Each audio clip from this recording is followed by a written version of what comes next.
Hello दोस्तों, आदाब, नमस्कार, सत श्री अकाल। मैं अफरोज़ रिजवी तरुण मित्र में आप सबका खैर मकदम है, स्वागत है। पेश हैं देश दुनिया के हालात पर उर्दू अखबारों के तबसरे। खास तबसरों में एक बार फिर ईरान तमाम तरह की सुर्खियाँ देखने को मिली हैं। इसमें जो हालात दिख रहे हैं उसमें नहीं लगता है कि ऐसा लगने लगा है कि राष्ट्रपति डोनाल्ड ट्रंप अब जंग की बात से कतराने लगे हैं।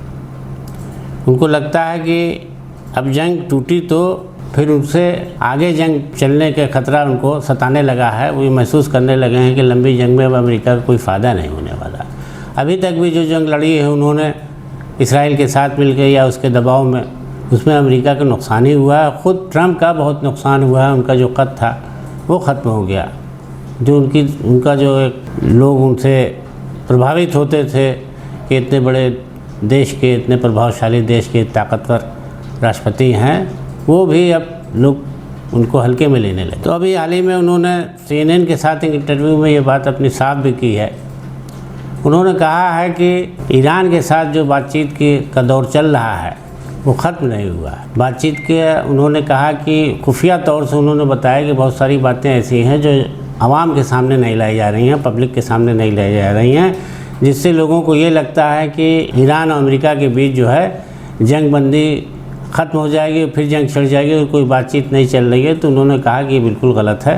कुछ ही लोग हैं जो इस बात को जानते हैं कि ये प्रयास जारी हैं। उन्होंने कहा कि सफारती स्तर पर यानी राजनीतिक स्तर पर ये कोशिशें की जा रही हैं, बातचीत चल रही है ईरान के साथ, जिसमें कोई न कोई हल निकलने का इशारा उन्होंने दिया है। उन्होंने कहा कि सारी बातें सामने ना आने से एक लोगों को ये लगता है कि ईरान जो है वो अपनी जंग पर अपनी बात पढ़ रहा है, अमेरिका अपनी बात पढ़ रहा है। तो ऐसा नहीं है, जल्दी ही कोई हल निकल आएगा। बहरहाल CNN को दिए गए बयान से साफ जाहिर है कि अब अमेरिकी राष्ट्रपति डोनाल्ड ट्रंप सीज़ फायर को ख़त्म होने के खौफ खदशे से परेशान है। अगर जल्दी कोई रास्ता ना निकला तो फिर से या तो जंग करनी पड़ेगी, जैसा कि वो कहते रहे हैं कि ईरान नहीं माना तो फिर उसे लंबी जंग और खौफनाक जंग का सामना करना पड़ेगा।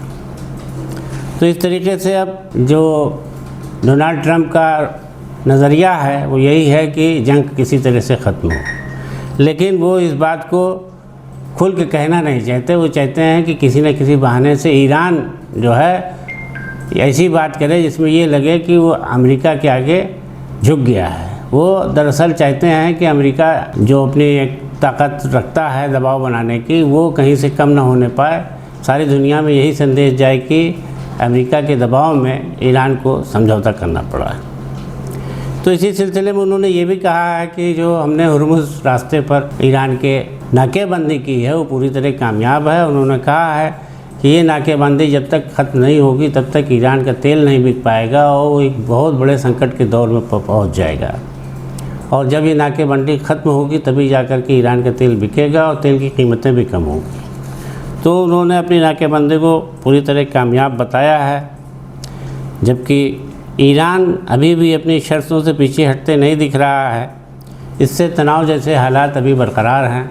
और ये भी का एक खबर आई है कि ईरान ने एक नई तजवीज़ पाकिस्तान को भेजी है बातचीत के लिए, जिसमें कहा जा रहा है कि ईरान ने अपनी जो नई तजवीज़ भेजी है वो अभी अमेरिका तक पहुंच नहीं पाई है। पाकिस्तान जो बीच में समझौता कराने के लिए आगे आगे पेश चल रहा है, उसके ज़रिए अमेरिकी राष्ट्रपति डोनाल्ड ट्रंप को ये तजवीज़ भेजी जा रही है। और अब देखिए इस तजवीज़ में क्या बातें हैं इसको तो नहीं बताया गया है, लेकिन ये ज़रूर है कि ऐसी शर्त है कि शायद ट्रंप भी अब इस बात को मान लेंगे कि जंग नहीं होनी चाहिए और जो ईरान है वो कुछ उसकी भी शर्त हो जाए, क्योंकि अब पुतिन ने भी जो है, रूस के राष्ट्रपति पुतिन ने भी अमेरिका को ये बात साफ कर दी है कि ईरान किसी तरीके से गलत नहीं है, उस पर जंग थोपी गई है और अगर वो अपने लिए बचाव का रास्ता निकाल रहा है यानी हुर्मुज़ जैसे मार्ग को बंद किए है तो वो ठीक है। लेकिन अब मसला यहाँ फंसा हुआ है कि डोनाल्ड ट्रंप ने भी नाकेबंदी कर रखी है और वो उसको हटाने को नहीं तैयार हैं। बहरहाल टकराव बना हुआ है। अब कैसे ये जंगबंदी अभी फ़िलहाल चल रही है, अगर टूटती है तो या तो जंग होगी और या तो फिर हो सकता है कि कोई रास्ता निकल आए। अगर होती जंग हुई तो फिर अभी तो जो ईंधन और तेल की कीमतें बढ़ रही हैं वो और भी तहाशा बढ़ेंगी और दिक्कतें सामने आएंगी। बहरहाल ये ऊहापोह की स्थिति बनी हुई है। इसके अलावा म्यांमार से एक खबर है जहाँ की मशहूर लीडर और अपने नोबेल पुरस्कार से विजेता रही आंग सान सू सूची को नज़रबंद कर दिया गया है। वो गिरफ़्तार हो गई थी। पिछले दिनों उनका तख्ता पलट करके उनको जो है गिरफ़्तार कर लिया गया था और अब उनकी सज़ा 80 साल होने की वजह से उनकी आयु को देखते हुए वहाँ की फ़ौजी सरकार ने ये हुक्म दिया है कि उनकी सज़ा को कम कर दिया जाए। तो इस तरीके से उनको जेल के बजाय अब किसी मकान में नज़रबंद करके रखा जाएगा, ताकि जो उनकी बाकी सज़ा है जेल के बजाय वहाँ रह के वो काटें। ये फ़ौजी हुक्मरान की तरफ से ये कदम ये तब उठाया गया है जब इस तरीके की बात सामने आई कि अब उनकी एज इतनी ज़्यादा हो गई है, 80 साल की हो गई हैं, तो उनको जेल में रखने का कोई औचित्य नहीं है। इसके बजाय उनको नज़रबंद रखा जाए। तो फ़ौजी हुक्मरानों ने इस पर सहमति जताई है और उन्हें फ़िलहाल एक किसी विशेष रिहाइशगाह पर नज़रबंद रखने का फ़ैसला लिया गया है। ये रिहाइशगाह कहाँ है और कहाँ नहीं है, इस बारे में बहुत खुलासा नहीं किया गया है। इसके अलावा अमेरिका के शहर टेकोमा में चाकूजनी की एक वारदात में 5 लोग ज़ख्मी हो गए, जिसमें एक सिक्योरिटी गार्ड है और 4 बच्चे शामिल हैं। ये अब चाकूजनी की घटना क्यों हुई, वाक़यात क्यों हुआ, इसके बारे में पुलिस ने अभी पता नहीं किया है, पता कर रही है पुलिस, लेकिन हमलावर को गिरफ़्तार कर लिया गया है। और इसके अलावा बांग्लादेशियों के ख़िलाफ़ असम के चीफ मिनिस्टर की तरफ से अपशब्द कहे जाने पर बांग्लादेश सरकार ने बेहद नाराज़गी जताई है। भारत के उच्चायुक्त को तलब करके उनसे बांग्लादेश की सरकार के ज़िम्मेदारों की तरफ से कहा गया है कि असम की सरकार के मुखिया यानी चीफ मिनिस्टर हेमंत बिस्वा शर्मा ने बांग्लादेशियों के ख़िलाफ़ बहुत ही अपशब्द कहे हैं, जो ठीक नहीं हैं। और अगर वो ऐसा करते हैं तो दोनों देश भारत और बांग्लादेश के बीच जो अच्छे रिश्ते, दोस्ताना रिश्ते हैं, उसमें खटास आ सकती है। बहरहाल इस पर नाराज़गी जताते हुए कहा है कि इसके लिए सख्त कार्रवाई की जाए, इसको रोका जाए। और इसमें आरोप लगाया गया है कि बांग्लादेश की डायरेक्टर जनरल इशरत जहां ने ये भारतीय कमिश्नर की से जो शिकायत की है उसमें ये इल्ज़ाम लगाया है कि हेमंत बिस्वा शर्मा ने असम में 20 बांग्लादेशियों को ये कह करके निकाला है और रवाना किया है बांग्लादेश कि ये बदतमीज़ हैं, ये लोग मानते नहीं हैं, इनको घुसपैठ करके आते हैं तो वापस नहीं जाते। तो इस तबसरे से उन्होंने जो उनको उस पर कहा है कि ये लोग बहुत बदतमीज़ हैं, तो उस पर बहुत नाराज़गी जताई है। बहरहाल अब इसमें दोनों देशों के बीच जो एक अच्छे संबंध हैं उसमें कहीं रुकावट ना आए, इस पर भारत सरकार को भी गौर करना होगा कि ऐसी बात ना हो सामने। इसके अलावा पश्चिम बंगाल के चुनावों को लेकर के 15 पोलिंग बूथों पर फिर से वोटिंग हो रही है आज। अब इसमें क्या शिकायत थी, क्यों ऐसा हो रहा है?